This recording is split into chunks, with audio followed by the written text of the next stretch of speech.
안녕하세요. 이밤새 TV입니다. 오늘은 5번째 시간으로 조경의 재료 과목에서 핵심 노트를 올려드리겠습니다.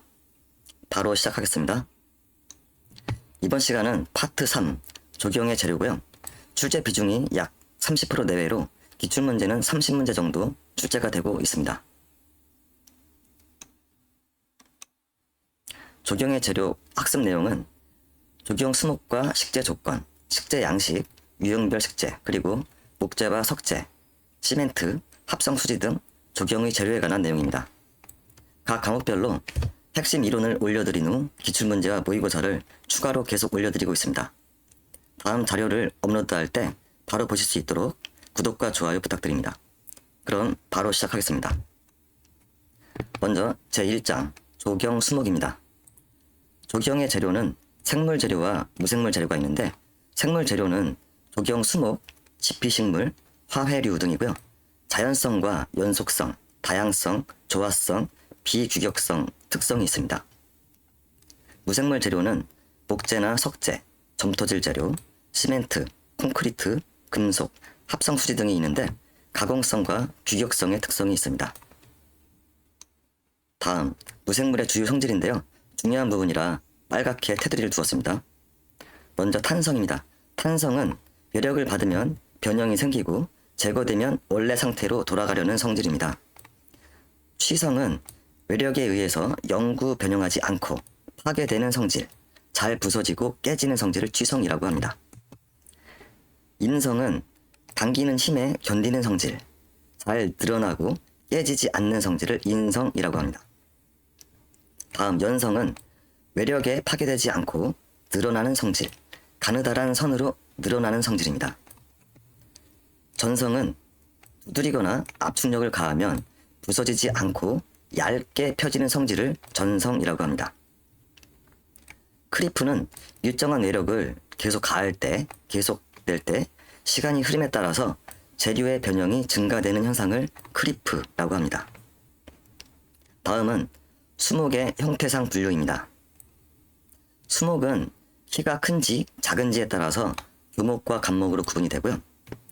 입이 바늘처럼 뾰족한지 아니면 넓은 입을 가졌는지에 따라서 침엽수와 화렵수로 구분이 됩니다. 그리고 상록수와 낙엽수의 구분은 상록수는 1년 내내 항상 푸른 잎을 가지고 있는 수목으로 소나무나 잣나무 같은 것들이 있습니다. 낙엽수는 겨울이 되면 낙엽 계절이 되면 일제히 모든 잎이 떨어져서 낙엽이 되거나 잎이 구실을 제대로 못하는 수목을 낙엽수라고 하고요. 대표적으로 단풍이나 느티나무 등이 있습니다. 다음 넘어가겠습니다. 다음은 관상가치상의 분류입니다. 꽃의 색채가 뚜렷한 수종입니다. 먼저 백색 꽃이 피는 수종은 백목령과 이팝나무, 팥배나무, 산딸나무 등이 있습니다. 꽃의 색채가 적색이나 붉은색으로 피는 경우는 동백나무, 배롱나무, 박태기 나무 등이 있습니다. 황색이나 노란색 꽃이 피는 수종은 개나리, 산수유, 풍년화 등이 있습니다. 자주색 또는 보라색 꽃이 피는 수종은 박태기나무, 등나무, 수국 등이 있습니다. 주황색 꽃이 피는 수종은 능소화가 있습니다. 여기서 박태기나무는 붉은색 꽃도 있고 자주색 꽃도 있어서 양쪽 다 이렇게 들어갔습니다. 다음은 열매의 색채가 뚜렷한 수종입니다. 적색 또는 붉은색 열매가 열리는 수종은 산수유, 보리수나무, 산딸나무 등이 있습니다. 황색이나 노란색 열매가 열리는 수종은 은행나무 등이 있고요. 검정색 열매가 열리는 수종은 벚나무, 집동나무, 꽝꽝나무 등이 있습니다. 보라색 열매가 열리는 수종은 좀작살나무가 있습니다. 다음, 줄기나 가지의 색채가 뚜렷한 수종입니다.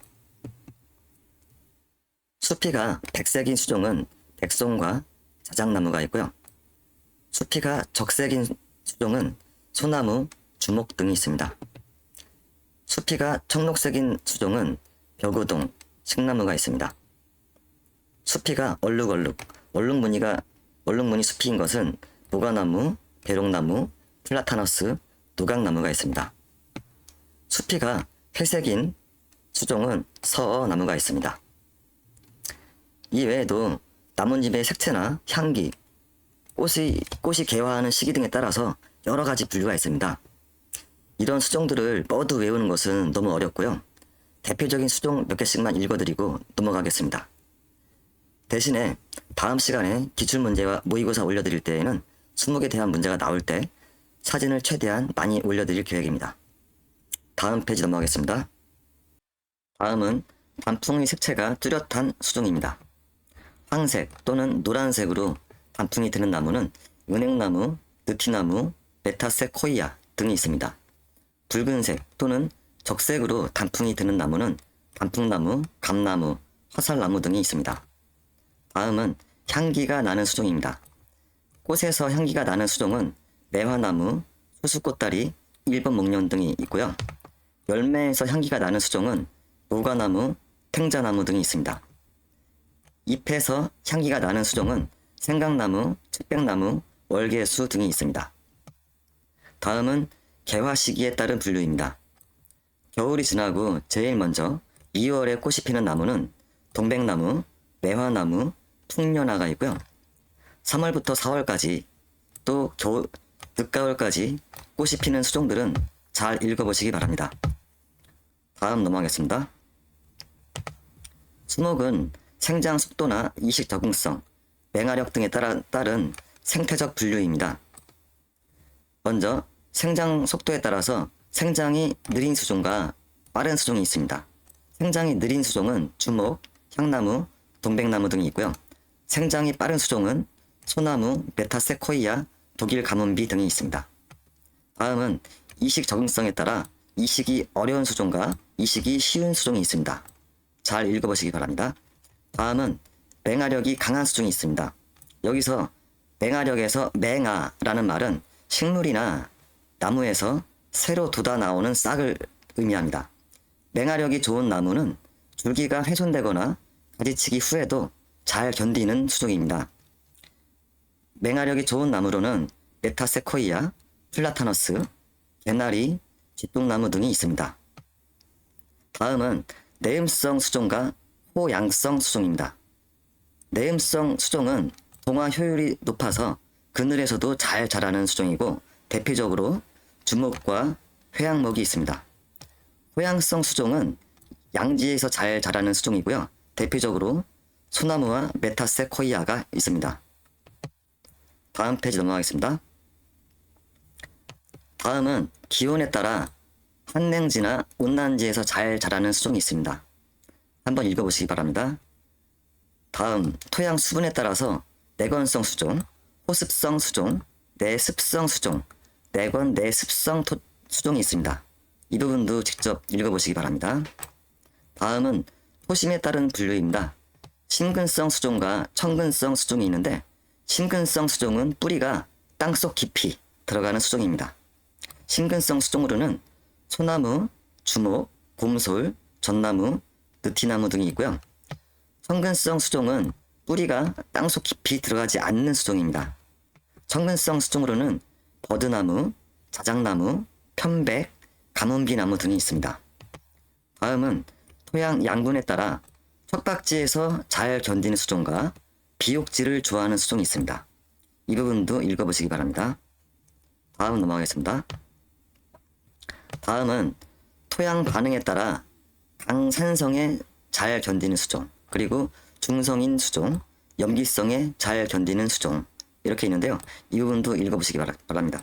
다음은 아황산 가스에 강한 수종과 약한 수종이 있는데요. 아황산 가스에 강한 수종은 향나무, 편백, 가시나무 등이 있고요. 아황산 가스에 약한 수종은 소나무, 잣나무, 전나무 등이 있습니다. 다음은 자동차 배기가스인데요. 강한 수종과 약한 수종 모두 한번 읽어보시기 바랍니다. 다음은 내염성에 따른 분류인데요. 내염성에 강한 수종은 곰솔, 주목, 측백, 녹나무 등이 있고요. 내염성이 약한 수종은 소나무, 독일 가문비, 삼나무 등이 있습니다. 여기까지 조경 수목에 대해 진행을 빠르게 했는데요. 다음 시간에 문제 풀이할 때는 사진을 좀 많이 넣어서 조금 구체적으로 설명을 해드리겠습니다. 그럼 다음 페이지 넘어가겠습니다. 다음은 제2장 식재 양식 및 기능별 유형별 식재입니다. 수목은 생존 또는 생육을 위한 최소한의 토심이 있습니다. 잔디나 초본류는 생존을 위한 최소한의 심도가 15cm, 생육을 위한 최소 심도는 30cm입니다. 소과목은 생존 최소 심도가 30cm, 생육 최소 심도는 45cm입니다. 대감목은 45cm, 60cm입니다. 성근성 교목은 60cm, 90cm. 심근성 교목은 생존 최소 심도가 90cm, 생육 최소 심도는 150cm입니다. 가끔 기출문제에서 보이는 내용이니까요. 잘 읽어보시기 바랍니다. 다음은 수목이 생장하는 데 있어서 비료는 중요한 요소 중에 하나인데요. 이 비료목은 근류군을 가진 수종으로 공중 질소의 고정작용 역할을 해서 토양의 지력을 증진시키는 수목을 비료목이라고 합니다. 이 비료목 종류에는 콩가에 아까시나무, 자귀나무, 쌀이나무, 박태기나무, 등나무 등이 있고요. 자작나무과에는 사방나무, 산오리나무, 오리나무 등이 있고, 보리수나무과에는 보리수와 보리장나무가 있습니다. 다음은 식재 양식입니다. 수목의 식재 양식에는 정형식 식재와 자연풍경식 식재, 자유식 식재 세 가지가 있습니다. 정형식 식재는 축선을 설정한 후에 대칭으로 식재하는 방식이고요. 단식과 대식, 열식, 교호식재, 집단식재, 요점식재가 있습니다. 먼저 단식 식재는 중요한 자리에 단독으로 한 그루를 식재하는 거고요. 대식 식재는 두 번째죠. 축을 좌우로 해서 동형 또는 동중의 수종을 식재하는 방법입니다. 열식 식재는 일정한 간격으로 직선상에 식재하는 방식이고요.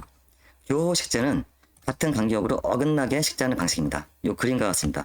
교호 식재, 다음 집단 식재와 요점 식재가 있습니다.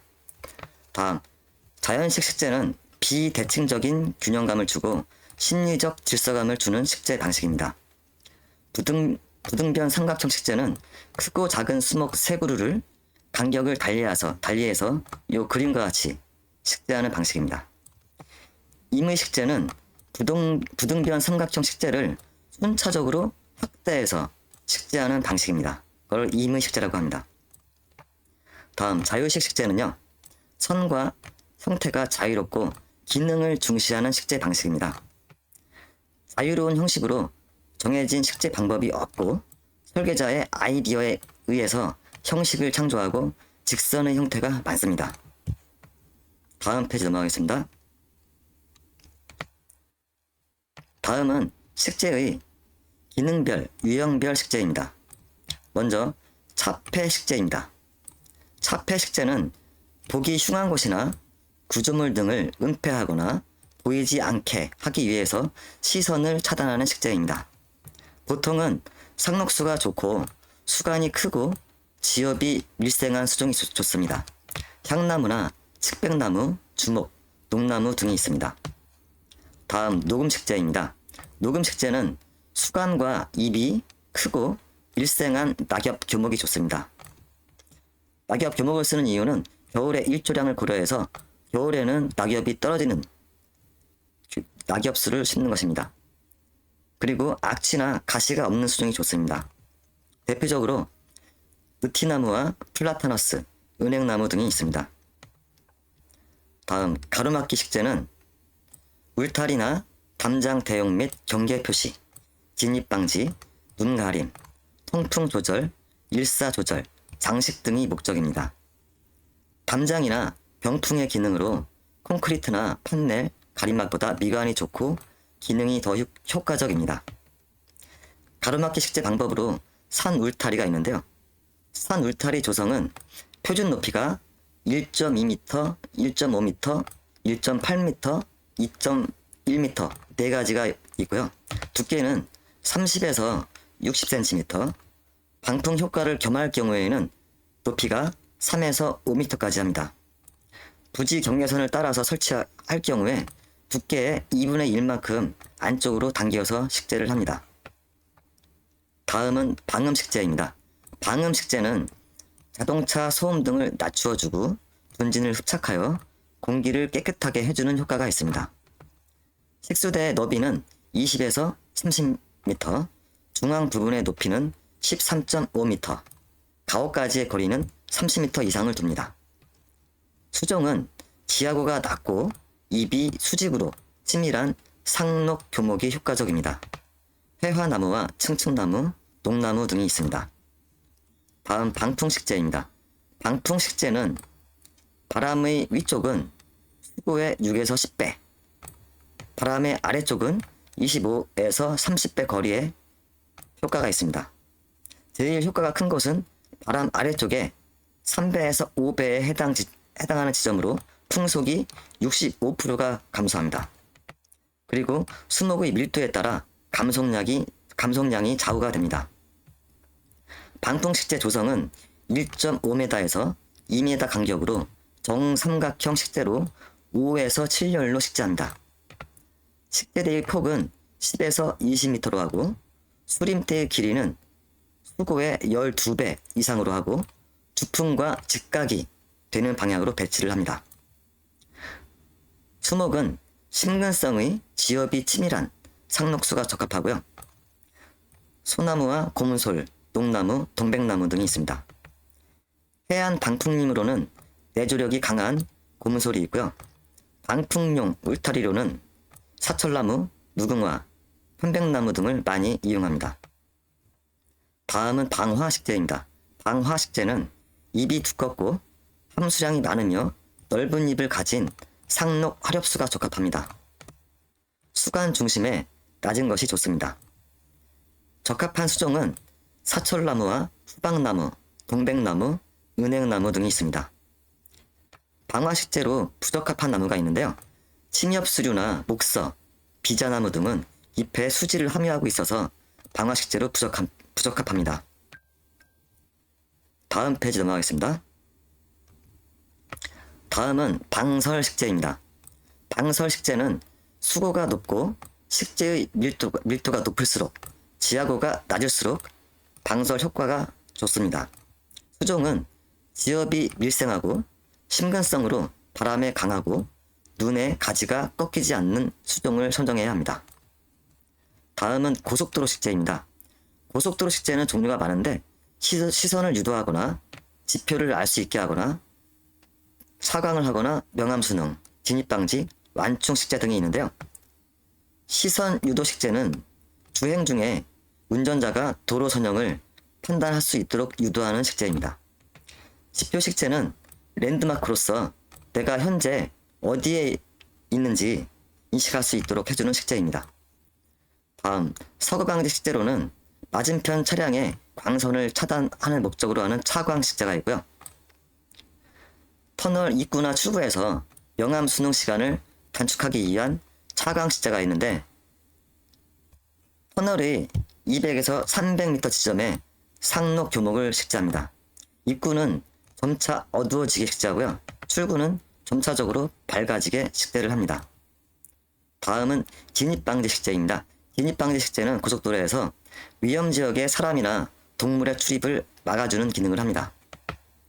완충 식재는 차량의 충격을 완화하거나 흡수해서 사고 피해를 감소시키는 식재 방식입니다. 가지의 탄력성이 좋은 무궁화나 찔레 등을 많이 사용합니다. 다음은 가로수 식재입니다. 가로수 식재는 도로 미화, 대기 오염 정화, 미기후 조절, 섬광 및 소음 차단 또는 감소 효과가 있고 방풍, 방설, 방화 등 기능을 하고 있습니다. 식재 방법은 열식, 정형식 식재를 하고요. 수간 거리는 6에서 10m, 차도에서 0.65m 이상, 건물로부터는 5에서 7m 이상 떨어진 곳에 식재를 합니다. 수종은 공해에 강하고 수영은 정형적이고 수간이 곧은 수종을 사용합니다. 여름철에는 녹음을 고려하고 겨울에는 일조량을 고려해서 낙엽 수가 좋습니다. 다음은 공장 주변 식재입니다. 공장 주변 식재는 석유 화학지대는 아황산 가스의 피해가 있고, 제철 공업지대는 불화소수의 피해가 있고, 시멘트 공업지대는 분진이나 소음이 있고, 임해 공업지대는 조해나 염해의 피해가 있습니다. 식재 수종은 중부 지역은 주로 은행나무, 플라타너스, 튤립나무, 무궁화, 잣나무 등을 식재하고요.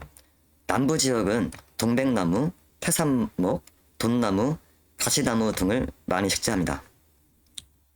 다음은 임해 매립지 식재입니다. 식물은 생육의 염분 한계 농도가 있습니다.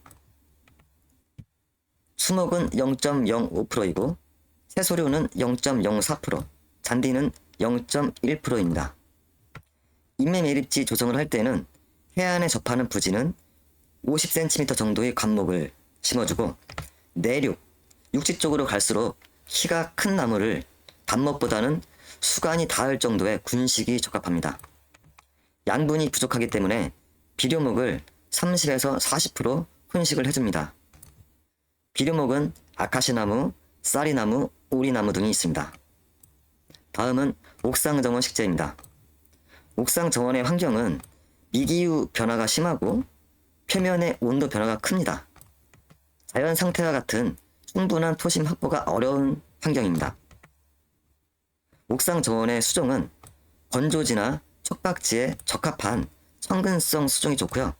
뿌리 발달이 좋고 생장 속도가 느린 수종이 좋습니다. 옥상 정원은 수목을 식재할 때 식생 기반을 잘 조성을 해야 합니다. 먼저 방근층은 맨 아래에 있는 층인데요. 식물의 뿌리로부터 건물 방수층과 건물을 보호하는 기능을 합니다. 배수층은 식물의 생장 및 구조물 안전을 위해 배수층이 중요한 역할을 하는데 배수 설계를 잘 해야 합니다. 다음 여과층은 토양이 빗물에 씻겨 하부로 유출되는 것을 방지하기 위해서 여과층을 잘 만들어줍니다. 육성 토양층은 무게가 많이 나가지 않는 경량토 등을 사용해야 합니다. 식생층은 옥상 정원 시스템의 최상부로 기능 유형에 맞는 수종을 식재하고 관리를 합니다. 다음 넘어가겠습니다. 다음은 지피식물 및 화훼류입니다. 먼저 지피식물입니다. 지피식물 조건은 키가 30cm 이하, 상록, 단연생의 식물이 좋고요. 생장 속도가 빠르고 번식력이 왕성한 식물. 지피를 치밀하게 피복하며 관리가 쉽고 다밥에 강한 수종이 좋습니다. 또한 관상 가치가 있으면서 가시가 없고 즙이 적은 수종이 좋습니다. 지피 식물의 효과는 식물의 줄기가 넓게 퍼지는 성질을 이용해서 지표를 평면적으로 낮게 덮어주어서 흙먼지가 감소하고 토양 침식을 방지하고 강으로 인한 진땅을 방지하고 미기후를 완화시킬 수 있고 지표의 동상을 방지하고 미적 효과가 있습니다. 지피식물의 종류로는 잔디, 맹문동, 이끼류, 돌나물, 고사리류, 석창포 등이 있고요. 지피식물 중에 빼놓을 수 없는 게 잔디가 있는데, 잔디는 식재하는 방법이 전면 때 붙이기, 어긋나게 붙이기, 줄때 붙이기, 이음매 붙이기 등 방법이 있는데 다음 과목에서 상세하게 다루기 때문에 간단하게 넘어가겠습니다. 난지형 잔디로는 들잔디와 버뮤다 글라스가 있고요. 한지형 잔디로는 벤트 글라스가 있는데 골프장 코스에서 그린용으로 많이 사용합니다. 다음은 화훼류 및 화단 종류입니다. 계절별 화단에는 봄화단과 여름화단, 가을화단, 겨울화단이 있는데요. 봄화단은 대표적인 것이 꽃잔디, 은방울꽃, 붓꽃, 데이지, 금잔화 등이 있고요. 여름화단은 붓꽃, 옥잠화, 작약 등이 있습니다. 가을화단은 국화, 루드베키아, 다알리아 등이 있고, 겨울화단은 꽃 양배추를 많이 심습니다. 초하류의 선정 조건은 개화 기간이 길고 꽃이 많이 달리고 건조에 강하고 환경성이 강한 것을 선정하는 것이 좋습니다. 다음, 화단의 종류입니다. 화단의 종류에는 입체 화단, 평면 화단, 특수 화단이 있는데요. 먼저 입체 화단을 보면 기식 화단, 기식 화단은 모둠 화단이라고도 하고요. 사방에서 감상할 수 있도록 정원이나 광장의 중심부에 설치합니다. 중심에서 외부로 갈수록 키 작은 초하류를 식재해서 작은 동산을 이루도록 조성합니다. 다음, 경제 화단. 경제 화단은 건물의 담장이나 울타리 등을 배경으로 그 앞쪽에 장방형으로 길게 조성을 합니다. 그래서 경제 화단은 한쪽에서만 감상하는 화단입니다. 다음, 평면 화단입니다. 먼저 모전 화단. 모전 화단은 화문 화단이라고도 하고요. 잔디밭이나 광장, 원로의 교차점 한가운데에 키 작은 초하류 갖다가 꽃무늬 모양을 연출하는 것이 모전 화단입니다. 리본 화단은 공원, 학교 등 넓은 부지의 원로나 보행로나 건물, 연못을 따라서 설치하고 너비가 좁고 긴 화단을 리본 화단이라고 합니다. 다음은 특수 화단입니다. 침상 화단은 도도에서 1m 정도 낮은 평면에 기하학적 모양의 화단을 조성하는 것입니다. 관상 가치가 높은 화단입니다. 수제 화단은 물을 이용해서 수생식물이나 수종식물을 식재하는 것으로 연과 수련, 무록잠 등을 많이 식재합니다. 암석 화단은 바위를 쌓아 올리고 노상을 만들어서 식물을 식재하는 것인데요. 회양목과 꽃잔디 등을 식재합니다. 다음 넘어가겠습니다. 다음은 제4장 목재입니다. 목재의 특성입니다. 목재는 장점과 단점이 있는데요.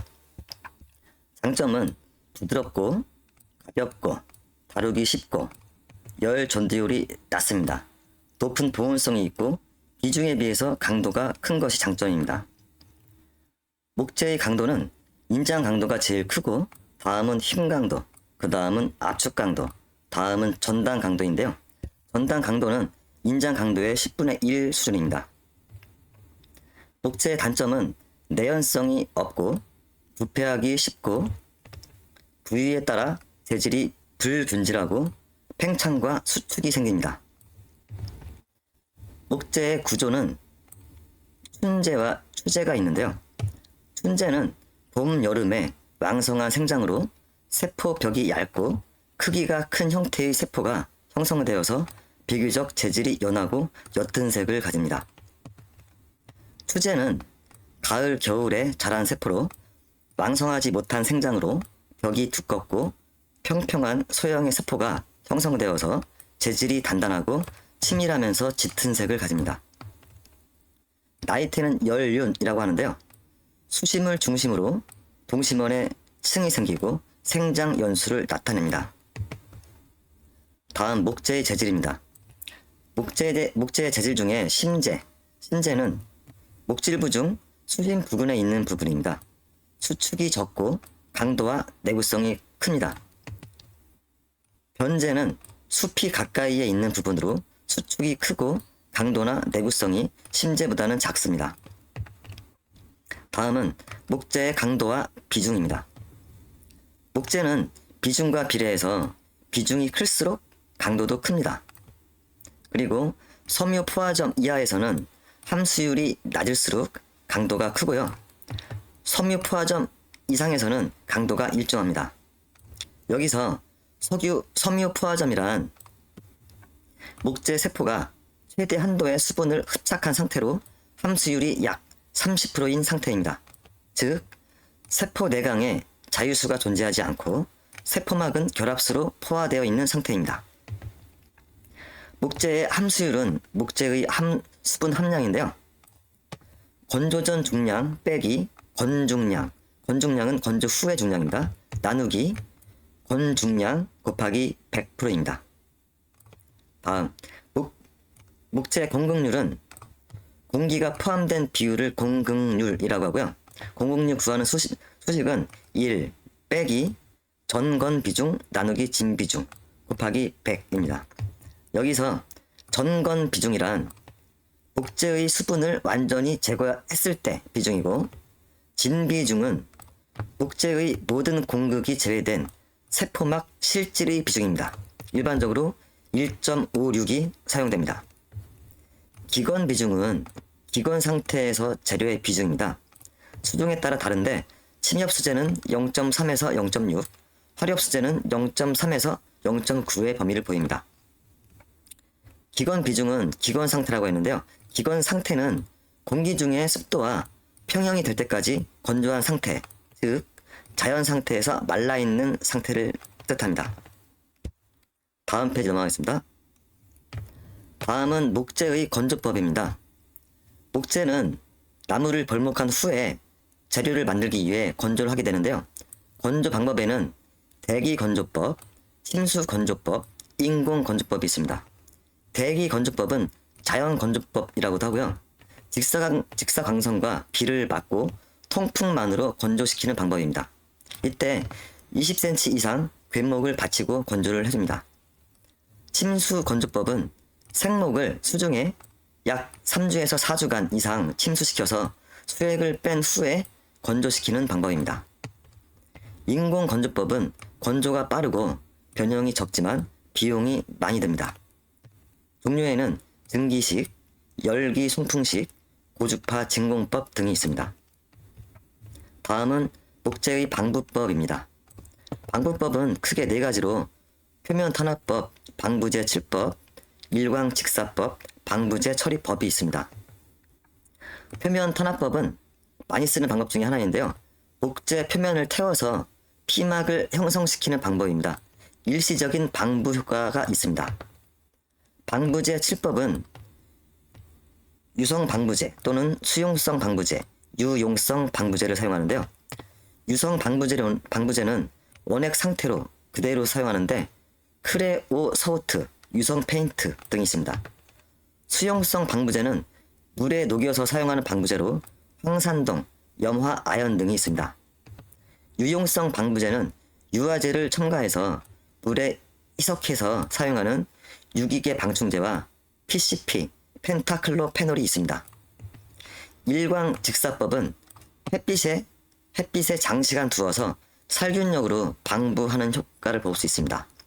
단, 표면만 빠르게 건조가 되고 갈라지는 단점이 있습니다. 다음, 4번째, 방부제 처리법입니다. 방부제 처리법에는 도포법, 침지법, 상압주의법, 가압주의법, 생리적 주의법이 있습니다. 도포법은 표면에 5에서 6mm 정도의 도포하는 방법이고요. 침지법은 방부액 속에 7일에서 10일 정도 담그는 방법으로 침투 깊이는 10에서 15mm입니다. 상압주의법은 방부액을 가열해서 목재를 침지한 후에 다시 상온액에 담가서 침지하는 방법입니다. 가압주의법은 압력 용기 속에서 고압으로 방부제를 주입하는 방법입니다. 깊숙하게 침투하는 효과가 있지만 비용이 많이 들어갑니다. 생리적 주입법은 벌목 전에 뿌리에 미리 약액을 주입하는 방법입니다. 방부 목적은 한번 읽어보시기 바랍니다. 다음, 목재 제품입니다. 목재 제품에는 합판과 집성목이 대표적인데요. 합판은 목재를 얇게 한 단판을 3개, 5개, 7개 등 홀수로 섬유 방향이 직교하도록 접착제로 붙인 것입니다. 내구성과 내습성이 크며 함수율에 따른 뒤틀림 등의 변형이 적습니다. 집성목은 두께가 15에서 50mm의 판자를 여러 장으로 겹쳐서 접착시킨 것입니다. 판을 섬유 방향과 평행으로 접착한 것으로 홀수가 아니어도 됩니다. 다음 넘어가겠습니다. 다음은 제5장 석재입니다. 석재, 도올입니다. 석재의 특성은 장점은 압축 강도가 크고 내구성, 불연성, 내화학성, 불연성이 있고요. 종류가 다양하고 외관과 색조가 풍부한 것이 장점입니다. 단점은 무겁고 가공이 어렵고 화강암이나 대리석은 열에 약해서 열에 닿으면 강도가 약해집니다. 석재의 강도는 비중이 크면 강도도 커집니다. 강도가 큰 순서로 보면은 화강암이 제일 크고, 다음은 대리석, 다음은 안산암, 다음은 사암, 다음은 응효암, 부석 순으로 강도가 큽니다. 석재의 비중은 건조 무게 나누기 표면 건조 포화 상태 무게 빼기 수중 무게입니다. 평균적으로 석재의 비중은 약 2.6 나옵니다. 2.6이라는 뜻은 물보다 2.6배 무겁다는 뜻입니다. 다음은 석재의 생성에 따른 분류입니다. 먼저 화성암은 마그마가 굳어서 된 암석입니다. 화성암 종류에는 화강암, 안산암, 현무암이 있습니다. 소성암은 퇴적암이라고도 하고요. 암석이 분해, 이동 등 퇴적 작용으로 생깁니다. 소성암 종류에는 응회암, 사암, 혈암, 전판암, 석회암 등이 있습니다. 변성암은 암석이 열과 압력 등의 변성작용으로 만들어집니다. 변성암에는 편마암, 전판암, 편암, 대리석 등이 있습니다. 여기서 전판암은 변성암에 속하지만 재결정 작용이 매우 약해서 세립인 채로 있어서 퇴적암으로 분류하기도 합니다. 다음은 석재의 종류 및 특성입니다. 1번 화강암은 견고하고 대형재를 얻기 쉽고 외관이 수려해서 가장 많이 사용합니다. 내구성은 크지만 내화성은 작습니다. 그래서 화강암은 열에 닿으면 튑니다. 바닥 포장재, 계단, 경계석 등으로 많이 사용합니다. 다음 2번 석회석은 주성분이 탄산칼슘입니다. 석회석은 시멘트 석회의 주 원료입니다. 다음 3번 대리석은 석질이 치밀하고 색채 무늬가 아름다워서 실내용으로 많이 사용합니다. 열과 산에는 약해서 실외에는 부적당합니다. 다음 4번 응효암은 화산재가 응고된 것으로 내화도는 크나 다공질이고 흡수성이 커서 정도는 약합니다. 다음 5번 전판암은 결이 미세하여 흡수성이 거의 없는 암석입니다. 천연 슬레이트 비석이나 숫돌로 사용합니다. 다음 형상, 치수에 따른 석재의 분류입니다. 먼저 모암은 자연 상태로 있는 암석을 모암이라고 합니다. 원석은 모암에서 1차로 파괴된 암석, 원석이라고 합니다. 각석은 길이가 있고 너비가 두께의 3배 미만인 것을 각석이라고 합니다. 판석은 너비가 두께의 3배 이상, 두께는 15cm 미만인 것을 판석이라고 합니다. 사고석은 고건축, 옛날 건축의 담장 등 궁궐에서 사용했습니다. 잡석은 지름이 10에서 30cm의 형상이 고르지 못한 돌을 잡석이라고 합니다. 견치석은 면은 정사각형에 가깝고 직각으로 잰 길이가 최소 변의 1.5배 이상으로 70km에서 100km 정도의 돌을 견치석이라고 합니다. 다음 호박돌은 호박형의 천연석으로 가공하지 않은 상태의 지름이 18cm 이상 크기의 돌을 호박돌이라고 합니다. 다음 마름돌입니다. 마름돌은 직육면체로 다듬어 놓은 돌입니다. 크기가 30 곱하기 30 곱하기 50에서 60cm의 돌입니다. 내구성이 필요한 구조물에 사용하고 비용은 많이 들어갑니다. 다음 넘어가겠습니다. 석재의 자연석의 분류입니다. 자연석은 산지에 따라서 산석과 수석, 회석으로 분류가 됩니다. 산석은 산이나 들에서 채집한 돌입니다. 산석은 이끼 등의 관상 가치가 있는 돌이 있습니다. 수석은 강이나 하천에서 채집한 돌입니다. 유수에 의해서 표면이 마모되어서 돌의 석질과 무늬가 뚜렷한 것이 특징입니다. 회석은 바다에서 채집한 것으로 염분 제거 후에 사용합니다. 다음은 조경석의 배치에 따른 분류입니다. 배치. 1. 입석. 입석은 서 있는 형으로 전후 좌우 사방에서 감상할 수 있는 돌입니다. 2번 횡석. 횡석은 눕혀서 쓰는 돌로 입석 등의 불안감을 주는 돌을 받쳐서 안정감을 주는데 사용합니다. 3번 평석. 평석은 위쪽 부분이 평평한 돌로 안정감이 필요한 곳에 배치를 합니다. 환석. 환석은 둥근 돌로 물 위로 배석할 때 많이 사용합니다. 사석.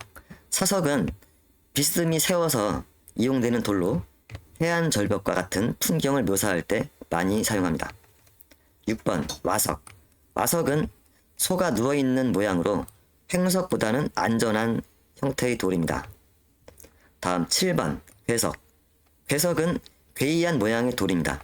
단독 또는 조합하여 많이 이용합니다. 다음은 석재의 특징과 관상 가치인데요.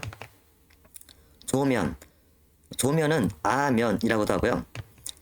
비와 바람 등에 의해 풍화 침식되어 표면이 거칠어진 상태. 저연미가 좋습니다. 다음 뜰록.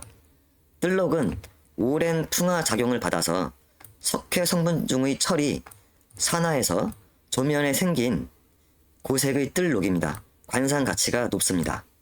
전리. 전리는 돌을 구성하는 광물들이 배열 상태로 암석에 위력이 가해져서 생긴 금입니다. 방향감과 예술적 가치가 좋습니다. 다음은 석재의 가공 순서입니다. 석재의 가공 순서는 1번부터 훅두기, 정다듬, 도두락다듬, 잔다듬, 물갈기라는 용어를 쓰고 있는데요. 1번 훅두기, 매다듬이라고도 하고요. 원석을 쇠매나 망치 등을 이용해서 요철을 대강 다듬는 것을 훅두기라고 합니다. 2번 정다듬. 정다듬은 훅두기한 면을 정으로 쪼아서 곱게 다듬어서 평평하게 만드는 것을 정다듬이라고 합니다. 도드락 다듬은 도드락 망치로 정다듬한 면을 더욱 다듬는 것입니다. 4번 잔다듬. 잔다듬은 정교한 날 망치를 이용해서 더욱 치밀하고 곱게 다듬는 것을 잔다듬이라고 합니다.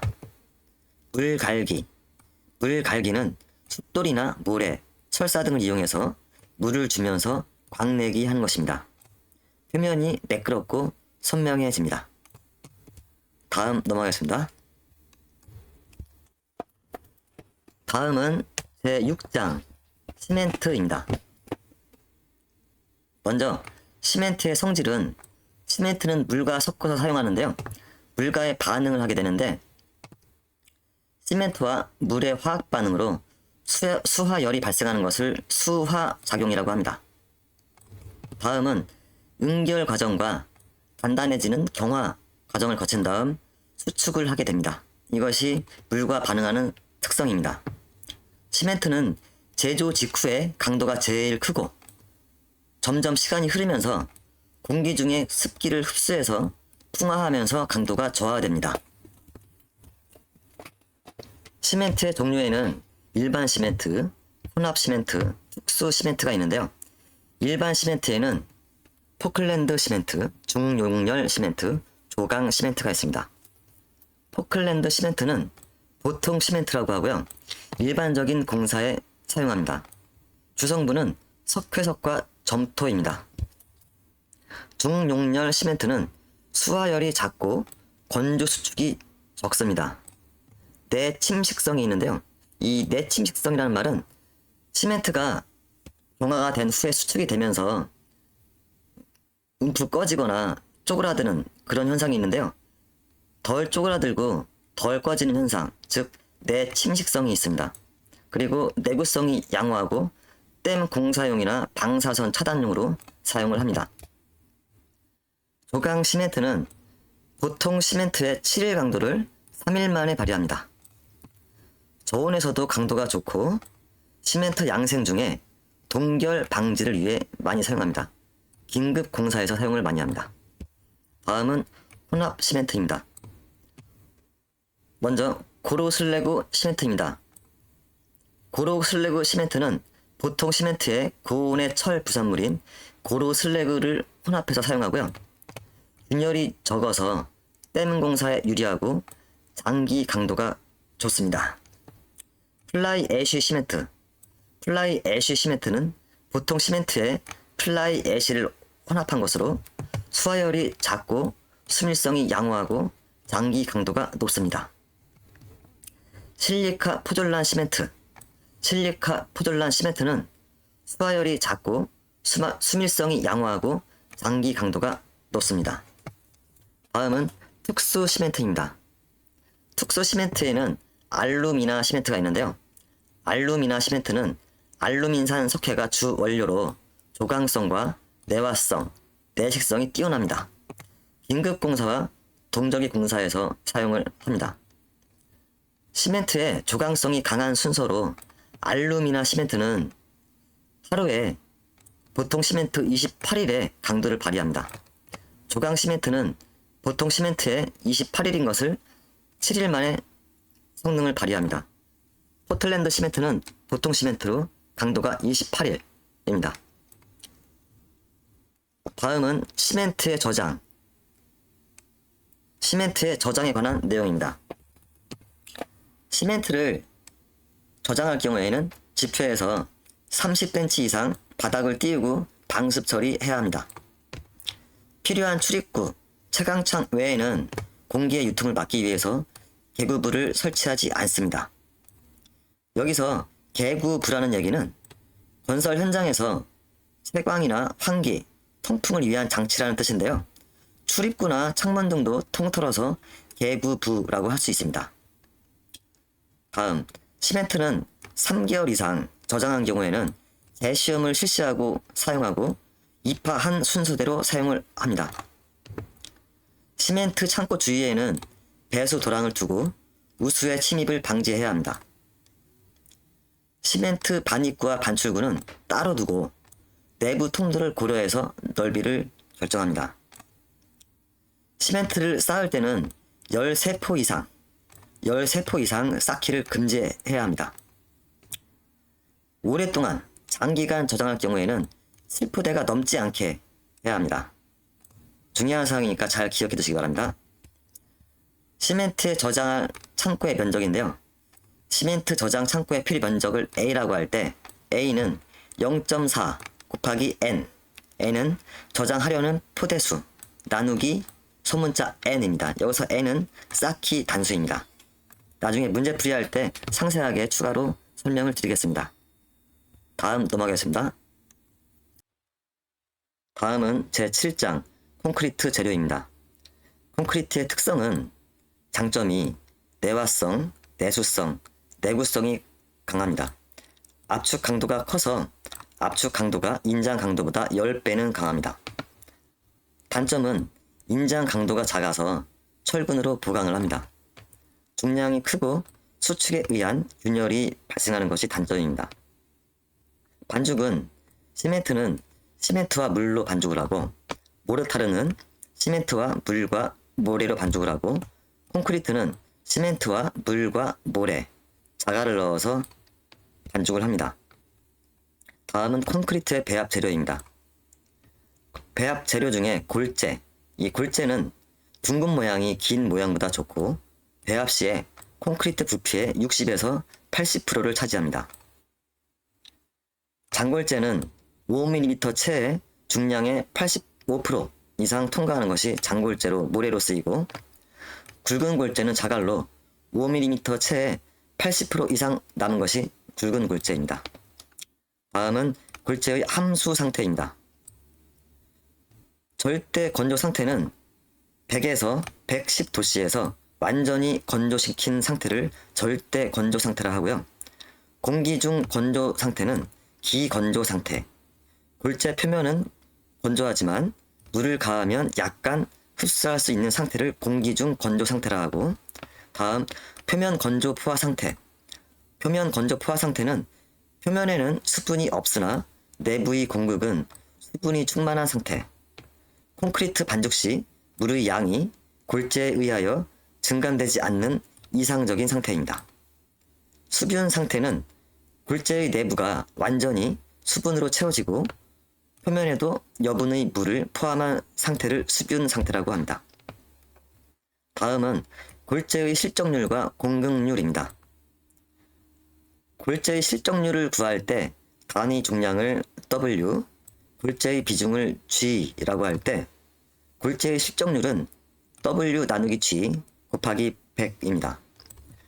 공급률은 반대로 100 빼기 D, 100 빼기 골재의 실적률로 계산하면 공급률이 됩니다. 골재의 실적률이 클수록 건조 수축 및 수화열이 적고 경제적인 강도를 발현합니다. 수밀성과 내구성, 마모 저항성이 증대가 됩니다. 다음은 혼화 재료입니다. 혼화 재료에는 혼화재와 혼화재가 있는데요. 혼화재는 재료할 때, 재료 또는 원료를 할 때 쓰는 제자이고, 혼화재는 약을 지을 때, 약재의 제자입니다.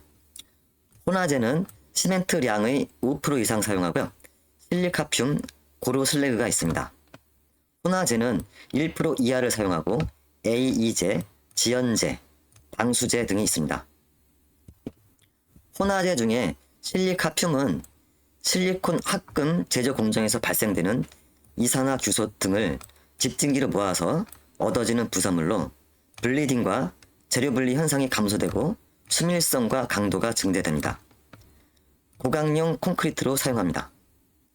AE제는 혼화재로서 계면 활성제로 콘크리트의 작은 기포를 발생시킵니다.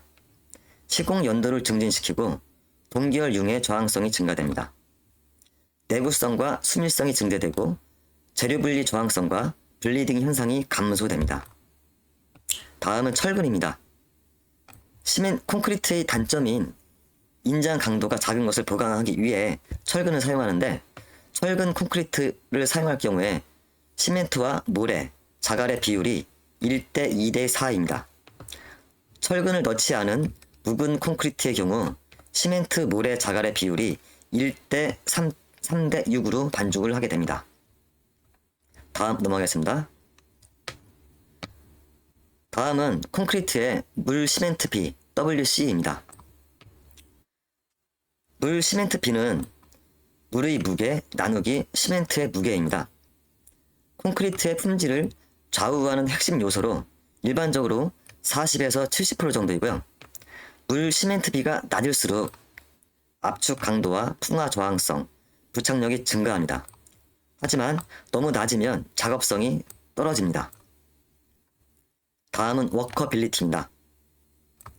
워커빌리티란 반죽 질기에 따라 비비기, 운반, 다지기, 마무리 등 작업의 용이한 정도를 얘기하고요. 시공 성능 또는 시공 연도라고도 합니다. 워커빌리티가 좋지 않으면 분리, 치마, 블리딩, 레이턴스, 이물질 등 현상이 발생합니다. 여기서 분리는 시공 연도라고도 하고요. 워커빌리티가 좋지 않을 때 재료가 분리되는 현상입니다. 블리딩은 콘크리트 타설 후에 물과 시멘트, 골재 등이 분리되면서 물이 표면으로 떠오르는 현상입니다. 다음 레이턴스는 떠오른 미린물이 표면에 회색으로 침전되는 현상을 레이턴스라고 합니다. 다음은 슬럼프 시험입니다. 콘크리트 슬럼프 시험의 목적은 콘크리트의 워커빌리티, 즉 작업성을 평가하는 가장 기본적이고 중요한 시험입니다. 슬럼프 시험 방법은 측정기에 콘크리트를 3회에 나누어서 각각 25회 가져 채운 다음에 5초 후 측정기의 원통을 가만히 수직으로 올리면 콘크리트가 가라앉게 되는데 이때 주저앉은 정도를 슬럼프 값으로 측정한 것을 슬럼프 시험이라고 합니다. 2회에 걸쳐서 평균값을 센티미터로 표시하고요. 반죽이 묽을수록 슬럼프 값이 크게 나옵니다. 다음은 콘크리트의 굳지 않는 성질입니다. 별 표시가 되어 있으니까 잘 보시기 바랍니다. 먼저 반죽 질기, 컨시스턴시, 반죽 질기, 반죽이 되고 진 정도에 따른 콘크리트의 변형 능력, 유동성의 정도입니다. 다음 워커빌리티. 워커빌리티는 질기에 따른 비비기, 다지기, 마무리 등의 작업 난이도, 작업성의 정도를 워커빌리티라고 합니다. 다음 성형성, 플라스틱시티. 성형성은 거푸집에 쉽게 다져 넣을 수 있고 제거하면 형상이 변하나 허물어지거나 재료가 분리하지 않는, 굳지 않는 성질을 성형성이라고 합니다. 피니셔빌리티. 피니셔빌리티는 마감 작업의 용이성, 마무리하는 난이도의 정도를 피니셔빌리티라고 합니다. 다음은 거푸집에 대한 설명입니다. 거푸집이란 타설 공사 시 콘크리트를 붓고 굳을 때까지 형태를 유지시켜주는 일시적인 구조물로서 합판이나 철제 등을 사용합니다. 거푸집의 구성물로는 여러 가지가 있는데요. 그 중에 경리제는 거푸집 상호 간의 일정 간격을 유지하기 위한 부재료이고요. 간격제는 철근과 거푸집의 간격을 유지하기 위한 재료입니다. 긴장제 또는 긴결자라고 하는데요. 긴장제는 거푸집 형상 유지, 벌어지는 것을 방지하기 위해 잡아주는 부재료로 관통형과 매입형이 있습니다. 다음은 박리제.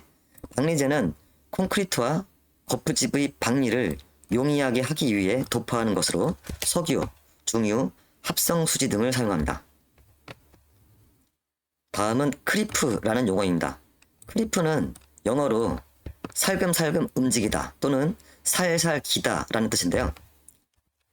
콘크리트에 일정 하중을 계속 가하면 하중의 증가 없이 시간이 경과하면서 변형이 계속 증대되는 현상을 크리프라고 합니다. 시멘트비가 클수록 시멘트량이 많을수록 습도가 낮고 온도가 높을수록 크리프 현상이 증가합니다. 다음 페이지 넘어가겠습니다. 제8장. 8장은 금속 제품이나 합성 수지 등의 기타 재료입니다. 먼저 금속 제품입니다.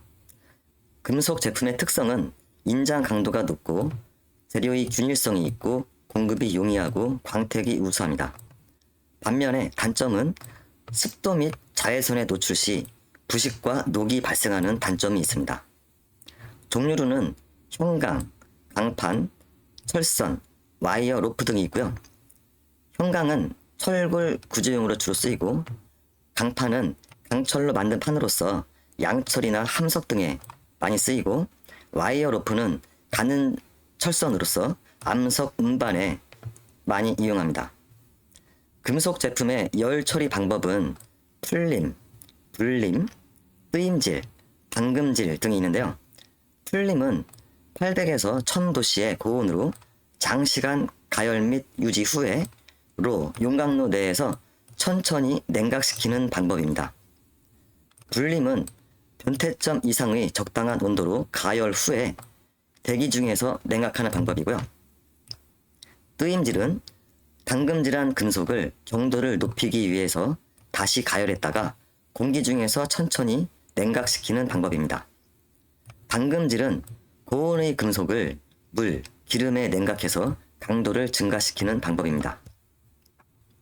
다음은 방청 도료의 종류입니다. 방청 도료에서 방청은 부식이나 녹을 방지한다는 뜻입니다. 방청 도료의 종류로는 광명단칠, 방청 산화철 도료, 징크로메이트 칠, 연시아나 나이드 도료, 그라파이트 칠, 워시 프라이머 등이 있습니다. 광명단 칠은 광명단 페인트라고 해도 되고요. 광명단이 주성분이고 기름이나 알키드 수지 등의 성분과 혼합해서 녹을 방지하는 기능이 탁월합니다. 접착력도 우수하고요. 철제에 많이 이용합니다. 방청 산화철 도료는 오일 스테인이나 아연 분말을 사용하고 내구성이 우수합니다. 징크로메이트 칠은 크롬산 아연을 주성분으로 하고 안료로 하고 알키드 수지를 전색료로 한 도료로서 녹막이 효과가 좋습니다. 알루미늄판이나 아연 철판, 녹막이 칠로 이용합니다. 연시아나 이드 도료는 주철 제품 녹막이 칠에 사용하고요. 이외에도 그라파이트 칠, 워시, 프라이머 등이 있습니다. 다음은 비철 금속입니다. 비철 금속에는 알루미늄, 구리, 아연, 납이 있는데요. 알루미늄은 비중이 작고 연질이면서 강도는 낮습니다. 경량제나 피복제 등에 주로 사용하고요. 구리는 내식성이 우수하고 외부 장식재로 사용하고 습기가 있으면 광택을 소실하고 녹청색이 되는 단점이 있습니다. 아연은 내식성이 강하고 금속재 도금에 많이 이용합니다. 납은 비중이 크고 연질이면서 얇게 퍼지는 전성 성질이 있습니다. 길게 늘어나는 연성이 풍부합니다. 다음은 합성수지입니다. 합성수지는 경량이면서 성형 가공이 용이하고 강도가 좋습니다. 내구성과 내수성도 우수합니다. 반면에 단점은 경도, 내마모성이 약하고 내화성, 내열성이 없습니다. 합성수지의 분류는 열의 유동성에 따라서 열가소성 수지와 열경화성 수지가 있습니다. 열가소성 수지는 열을 가하면 녹고 내각하면 굳어지는 그런 열 유동성이 있는 수지고요. 종류로는 염화 비닐 수지, 아크릴, 폴리에틸렌, 폴리스틸렌이 있습니다. 열 경화성 수지는 열 유동성이 없는 것으로 요소 수지, 멜라민 수지, 실리콘, 우레탄, FRP, 폴리에스테르 수지 등이 있습니다. 합성 수지의 종류별로 보면 실리콘은 열 경화성 수지이고요. 내수성, 내열성이 우수하고 절연성이 있습니다. 유리 섬유판, 피역류 접착에 쓰이고 방수제, 도료, 접착제로 사용합니다. 이번에 에폭시는 열 경화성 수지이고요. 내산성, 내알칼리성 접착력이 우수합니다. 콘크리트 접착이나 방수와 포장재료 이용합니다. 3번 멜라민 수지는 무색 투명하고 착색이 용이하고 내수성과 내아품성, 내용재성이 우수합니다. 도료나 합판 접착제로 이용합니다. 아크릴은 투명도가 높아 유기유리라고 불리고요. 착색이 자유롭고 채광판, 도어판, 칸막이판 등에 사용합니다. 폴리에틸렌은 상온에서 유백색의 탄성이 있고요. 얇은 시트, 벽체 발포 온판, 건축 성형용으로 사용합니다. 염화 비닐 수지는 폴리 염화 비닐 PVC라고도 하고요. 파이프나 튜브, 그 다음에 물 바지통, 이 오타가 났는데요. 불이 아니라 물 바지통, 접착제, 도료 등에 사용합니다. 다음 넘어가겠습니다. 다음은 점토 재료입니다. 점토 재료에는 토기, 도기, 석기, 자기가 있습니다. 각각의 특성을 보면 토기는 유색이며 백색 두 가지가 있고요. 수분에 대한 흡수성이 큽니다. 최저급 원료를 사용하는 거고요. 적벽돌이나 기와 토간으로 많이 이용합니다. 소성은 1차, 2차에 걸쳐서 하는데요. 각 재료별로 소성 온도는 읽어보시기 바랍니다. 다음, 도기는 유색과 백색이고 흡수성이 적습니다. 유약을 사용해서 만들고요. 두드리면 타금이 납니다. 용도는 내장 타일이나 위생 도기로 사용합니다. 석기는 유색이고 흡수성이 있습니다. 불투명하고 불투과성이고요. 용도는 바닥 타일이나 클링커 타일로 이용합니다. 자기는 백색이면서 수분에 대한 흡수성이 없습니다. 양질의 토를 사용하고요. 금속성 청음이 들립니다. 용도는 외장 타일이나 바닥 타일로 이용합니다. 다음은 벽돌인데요. 벽돌은 다음 시간에서 상세하게 다루는 내용이기 때문에 규격만 알고 가시면 되겠습니다. 벽돌의 표준형 규격은 190 곱하기 90 곱하기 57mm입니다. 기존형은 210 곱하기 100 곱하기 60mm입니다. 다음 타일입니다. 타일은 양질의 점토에 장석, 주석, 석회석 등을 배합해서 성형 후 유약을 입혀서 건조 소성한 제품으로서 흡수성이 적고 충격에 강하여 건축 마무리재로 사용합니다. 도자기는 돌을 빻아 빚은 것을 1300도의 온도로 구워서 거의 물을 빨아들이지 않습니다. 마찰이나 충격에 강해서 야외 탁자, 음료수대, 계단 타일 등에 사용합니다. 다음은 점토로 만든 관의 종류입니다. 도관과 토관이 있는데요. 도관은 점토 재료에 유약을 칠하고 소성한 것으로서 투수율이 적어서 배수관이나 하수관에 사용하고요. 토관은 점토 원료에 유약을 바르지 않고 소성을 해서 거칠고 투수성이 큽니다. 그리고 환기관으로 주로 이용합니다. 다음은 도장 재료입니다. 도장 재료에는 페인트, 니스, 합성 수지 도료, 방청 도료, 퍼티 등이 있는데요. 가볍게 읽어보시면 되겠습니다. 퍼티는 유지나 수지, 탄산 칼슘 등의 충전재를 혼합하여 만들고 셔시 접합부, 목질부 틈 메우기에 주로 이용합니다. 다음은 미장 재료입니다. 미장 재료란 건축물의 바닥이나 벽체, 천장 등에 적당한 두께로 얇게 발라서 마무리하는 재료입니다. 미장 재료에는 결합제와 혼화제가 있고요. 결합제는 시멘트, 소석회, 벽토, 합성 수지 등을 장골재, 흙, 섬유 등 다른 미장 재료와 결합하여 경화시키는 재료입니다. 혼화제는 결합제의 단점, 결점을 보완하고 응결 경화 시간을 조절하기 위한 재료로 AE제와 방수제 등이 있습니다. 미장 재료 중에 해초풀이 있는데 해초풀은 미역 등의 해초를 끓여서 소석회와 모래 등과 섞어 사용하는 것으로 부착이 잘 되고 균열을 방지하는 효과가 큽니다. 여기까지 조경기능사 필기시험 제3과목 조경의 재료에 대한 핵심 노트를 설명해 드렸고요. 다음 시간에는 이번 과목의 기출문제와 모의고사 320문제를 올려드리겠습니다. 자료가 올라오면 바로 보실 수 있도록 구독과 좋아요 부탁드립니다. 감사합니다.